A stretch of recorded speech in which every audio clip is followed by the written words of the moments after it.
할렐루야, 우리 주님을 찬양합니다. 예수 그리스도 안에서 한 형제 자매된 우리 또 함께 매일 말씀을 통해서 꿀송이 보이학교티와 함께하고 있는 500여 명의 온 세상에 흩어져 있는 디아스포라 주님의 백성들에게 문안드립니다. 오늘 2023년 11월 24일 금요일 데살로니가 전서 1장에서 5장까지 말씀을 공부하는 시간을 갖겠습니다.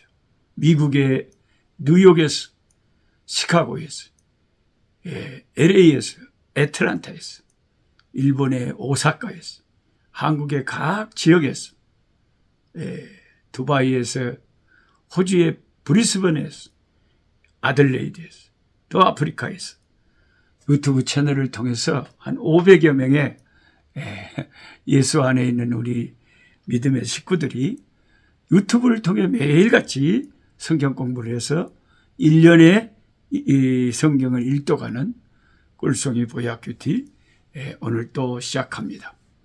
제가 이렇게 함께하고 있는 식구들이 거주하는 나라와 지역을 언급하는 것은 제가 청년 때 제가 다니던 우리 장로교 고신교회 오전 예배 마치면 또 오후 예배를 여의도 순복음교회 예배를 또 갔거든요. 거기는 또 어떻게 예배 드린가 보자. 거기는 뭐 오후에도 예배를 드리니까 사람들이 많으니까. 거기 가면 조영기 목사님이 꼭 설교하기 전에 이제 성도들에게 문안을 하지 않습니까? 또 여러 전 세계에서 온 그 기도 제목들을 가지고 막 통성으로 기도한 다음에 지금 예루살렘 성전에서 2층에서 3층에서 또 베다니 성전에서 함께 예배하는 여러분은 주님 안에서 문안드립니다 하면서 이렇게 인사를 하거든요. 그때 내가 그것을 굉장히 인상 깊게 청년 때 봐가지고 제가 조영기 목사님 그 생각이 나서 우리 꿀송이 보이학교티 한 500여 명이 매일 같이 하고 있는데 제가 그분들이 살고 있는 지역을 언급을 한다는 거, 그런 스토리가 있다는 거 이해하시기 바랍니다. 데살로니가 전서는 어떤 책인가? 데살로니가라고 하는 이 도시는 고대 그리스의 마케도니아 왕국에서 가장 인구 밀도가 높고 굉장히 번성한 도시였는데, 그럴 수 있었던 것은 다음과 같은 두 가지 중요한 특징 때문이었다고 합니다. 먼저 그 도시는 에게해라고 하는 그 바다에서 가장 훌륭한 자연 항구에 세워졌고, 위치도 로마와 아시아를 연결하는 주요 도로가 지나는 곳에 교통의 요충지에 데살로니가 도시가 있었다는 거죠. 바울은 제2차 선교 여행 때에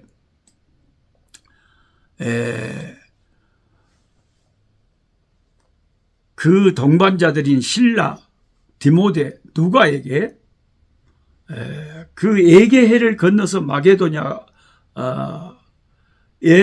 그 가게 된다고 하는 그 성령의 지시하심을 받고 이 데살로니가를 지나면서 데살로니가에서 선교 활동을 했었는데, 그래서 거기서 전도의 열매가 맺혀서 데살로니가 교회가, 이 귀한 교회가 세워진 거죠. 사도행전 16장에 보면 그 배경이 있습니다. 그렇게 해서 이제 유럽에 본격적으로 복음이 전파되기 시작한 거죠. 바울과 실라는 빌립보에서 복음을 전파한 뒤에 어디로 갔습니까? 데살로니가로 갔죠. 바울은 신라와 함께 데살로니가에서 열심히 전도했는데 유대인 지도자들 때문에, 그 방해꾼들 때문에 그 도시를 떠날 수밖에 없었습니다. 이게 사도행전 17장입니다. 그 후에 디모데는 바울에게 데살로니가 성도들이 박해에도 불구하고 충실히 잘 남아 유지되고 있고, 그들의 의로운 영향력이 널리 퍼지고 있다는 소식을 사도 바울에게 전해줍니다. 데살로니가전서 1장 7절 8절 3장 6절 8절을 읽어보면, 그런 배경에서 이런 말씀을 읽어보면 데살로니가 교회가 환난과 어려운 가운데서도 그들을 설립한 초대 설립자 사도 바울이 거기서 잊지 못하고 다른 데로 가면서 복음을 전하고, 지도자가 없는 가운데서도 그 모든 환난 속에서도 잘 진리를 붙잡고 교회가 살아남아 있음을 데살로니가서를 읽다 보면 그런 내용들이 나옵니다. 데살로니가의 개종자들은 복음을 받아들인 첫 유럽인들에게 속하죠. 빌립보 성도들과 데살로니가 이 사람들이 유럽인들에게서 초대 그리스도인들이라겠죠. 그 이유 때문에 그들은 많은 박해를 받게 됩니다. 뭐든지 초기에는, 개척에는, 시작에는 항상 힘듦과 어려움이 생기잖아요. 그들은 또한 예수님의 재림에 대해서, 우리가 이상하게 데살로니가 전서 후서 데살로니가서를 읽으면 예수님의 재림에 대해서 많이 언급되는 걸 다른 서신과 비교해서 우리가 알게 됩니다. 그들은 예수님의 재림에 대해서 되게 궁금해했어요. 저도 교회 다니시는 여러분들이 이런 교리에 대해서, 복음의 진리에 대해서 좀 궁금해했으면 좋겠어요. 그런 질문을 받으면 목사로서 저는 참 이 귀한 성도님이 귀하구나 그런 생각이 들어요. 왜냐하면 질문이 다른 질문이 아니라 어떻게 먹고 잘 살까 이런 것보다는 주님에 관한 교리, 예수님의 재림에 대해서 궁금하고 복음의 말씀에 대해서 궁금한 것이 잘하는 거죠. 그들은 예수님의 재림에 대해서 궁금해했습니다. 이에 바울은 데살로니가 교인들에게 서신을 써서 격려와 힘을 주는 말을 하면서 예수 그리스도의 재림과 관련하여 그들이 한 질문들을 대답을 해줍니다. 데살로니가 전서의 중요한 주제 중 하나가 주 예수님의 재림입니다. 주 예수의 강림이 불어나니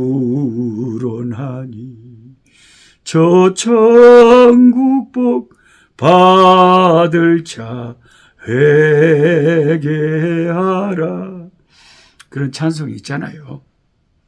아따, 목사님은 노래도 못하면서 뭐들라고 그렇게 찬송을 불렀습니까? 근데 노래 못하는 사람이 부르는 찬송을 주님이 더 이뻐하실지도 몰라요. 그 노래를 잘하고 못하고 하고 찬송하고는 아무 상관이 없는, 그냥 하는 거예요. 주님 앞에 그냥 곡조를 붙여서 고백을 드리는 거예요. 사도 바울은 재림의 때에 의인들, 특히 과거에 죽은 성도들이, 예수 믿고 죽은 성도들 있잖아요. 앞서간 성도들. 그 영혼은 천국에 있지만은 그 육신이 재림에 참여한다는 것에 초점을 맞춥니다. 죽어버리면 끝나는 게 아니고요. 그 영혼이 하늘나라에서 안식하다가 주님의 재림의 때에 부활의 영광을 입고 부활해서 주님의 그 재림에 함께 동참하게 된다. 그것을 데살로니가 전서 2장 19절, 3장 13절, 4장 13절, 5장 1절에서 10절까지 쭉 계속해서 주 예수님의 재림에 대해서 가르쳐주고 있습니다.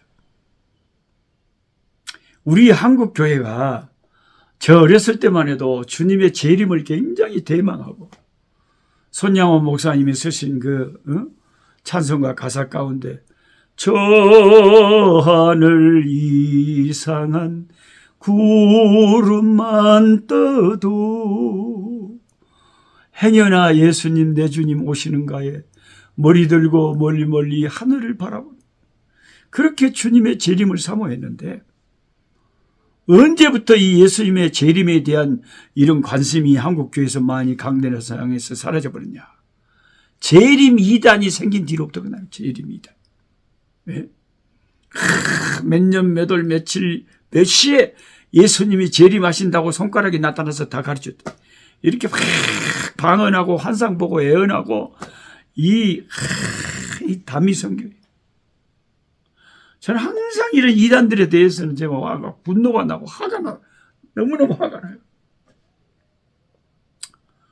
그 당시에 제가 대학생이었을 것 같아요. 대학생이 아니면 그 후 대학하고 결혼한 후에 있는 것 같네.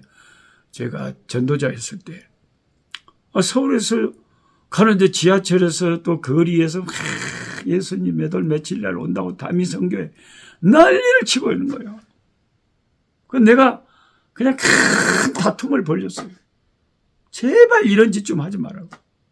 이런 비성경적인 이단에 빠져서 그 주님의 다시 오시는 재림에 대해서 이렇게 잘못 가르쳐가지고 하나님의 교회를 욕먹게 하고 많은 사람을 혼돈에 빠뜨리면 안 된다. 이 불쌍한 영혼아, 그런 데 빠져나와서 예수 전하는 데만 힘써야지 뭘 몇 월 며칠 날 몇 시 그런 쓸데없는 소리 하지 마라.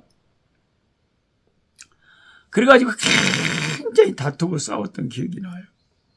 근데 그런 사람들은 아무리 말해도 한번 이단에 빠지면 귀에 뭐가 안 들어요. 그래가지고 뭐 한국의 방송에서까지 막 그걸 뉴스를 보도하고 저희들이 예정한 그 날 몇 월 몇 시 카운트다운 들어가고 1, 2, 3 네 아무 일도 없습니다. 이러고 완전히 주님의 교회를 욕먹게 하고 비웃음거리가 되게 하고 조롱거리가 되게 하고 이게 마귀가 하는 짓이고 이게 이단들이 하는 짓 아닙니까? 그래서 그 후부터 한국 교회에서 이제 막 재림 이야기하고 뭐 그런 설교하면 이게 혹시 저거 잘못됐나 싶어가지고 참 기독교의 교리 중 정말 중요한 교리 중 하나인 주님의 재림과 그 영원한 승리와 왕으로 오실 주님에 대해서 주님의 재림에 대해서 관심이 현저하게 약화돼 버렸다 그 말이에요. 그래서 우리는 데살로니가 전서, 데살로니가 후서를 읽으면서 주님의 다시 오실 재림에 대한 사모함이 있어야 돼. 마라나타, 주 예수여 오시옵소서. 바울이 썼던 다른 많은 서신들과는 달리 데살로니가 전서에는 날카로운 꾸짖음은 거의 없습니다. 꾸짖음은 없어요. 대신 데살로니가 성도들에게 대한 칭찬, 너무너무 참 귀한 교회다. 너무너무 잘하고 있다. 잘하고 있다. 그런 격려와 칭찬만이 데살로니가 전서의 후서에 실려 있습니다. 우리도 주님께 이런 칭찬받는 데살로니가 성도들처럼 되기 위해서 오늘도 은혜롭고 경건하게 살아야 되겠습니다. 그 유명한 성경 구절 데살로니가전서 5장 17절 18절 항상 기뻐 항상 기뻐하라 쉬지 말고 기도하라 범사에 감사하라. 이걸 세자로 항시범이라고 합니다. 한번 해보세요. 항시범. 항상 기뻐하고 쉬지 말고 기도하고 범사에 감사하고 악은 모양이라도 버리고 좋은 것은 항상 선한 것은 장려하고 오늘도 기뻐하고 감사하고 기도하면서 살아가야 될 줄 압니다. 기도하겠습니다. 아버지 하나님, 사도 바울은 적절하게 데살로니가 교회에 편지를 써서 그들이 어려움과 환난 가운데서도 주님 다시 오심을 사모하며 주의 재림을 기다리며 아름다운 믿음 생활하는 것을 크게 격려하고 귀하게 여기고 축복하고 있습니다. 아버지, 우리도 데살로니가 교인들처럼 주님께 칭찬받는 믿음의 사람들이 되게 하여 주옵시고 항상 기뻐하고 쉬지 말고 기도하고 범사에 감사하는 우리들의 신앙생활 되게 하여 주시옵소서. 예수님의 이름으로 기도하옵나이다. 아멘. 약한 자 힘겨시고 강한